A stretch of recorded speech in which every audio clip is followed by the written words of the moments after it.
Moi!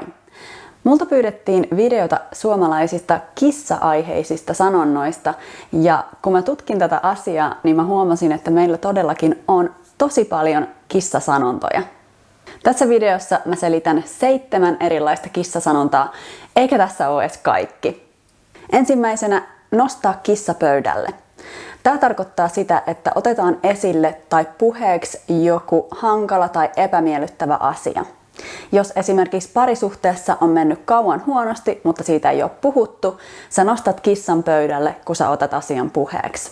Sitten kiertää kuin kissa kuumaa puuroa, jolle mä löysin itse asiassa parikin erilaista selitystä. Se voi tarkoittaa, että joku tahtoisi kauheasti tehdä tai sanoa jotain, jokin asia kiinnostaisi tosi paljon, mutta sitä ei vaan saa tehdyksi. Esimerkkinä, jos sä oot vaikka kiinnostunut jostakin, mutta et vaan uskalla pyytää sitä treffeille.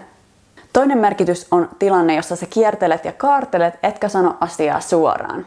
Ja tässä tilanteessa sun kannattaisi vaan nostaa kissa pöydälle. Kolmas on olla kuin kissa pistoksissa. Eli jos joku on tosi levoton, ei pysy paikallaan, on tosi hermostunut, ehkä odottaa jotain uutisia. Etsiä kissojen ja koirien kanssa tarkoittaa sitä, että etsitään jotakin oikein kunnolla ja pengotaan paikkoja oikein perusteellisesti. Me etsittiin kissojen ja koirien kanssa mun puhelinta ja lopulta se löytyi mun laukun sivutaskusta.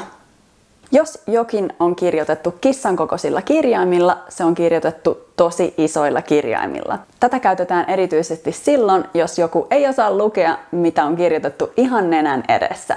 No etkö sä nyt näe? Siinähän se lukee kissan kokoisilla kirjaimilla.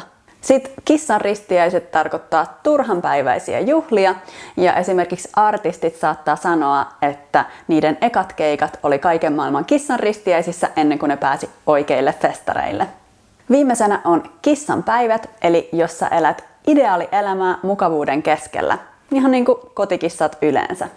Kyllä oli kissan päivät, kun sai jäädä vaan sänkyyn loikoilemaan ja mulle tuotiin jopa aamupala sänkyyn. Tässä oli mun lemppari kissasanonnat ja tasa-arvon vuoksi mä aion tehdä videon myös koirasanonnoista, joita on suomen kielessä muutama.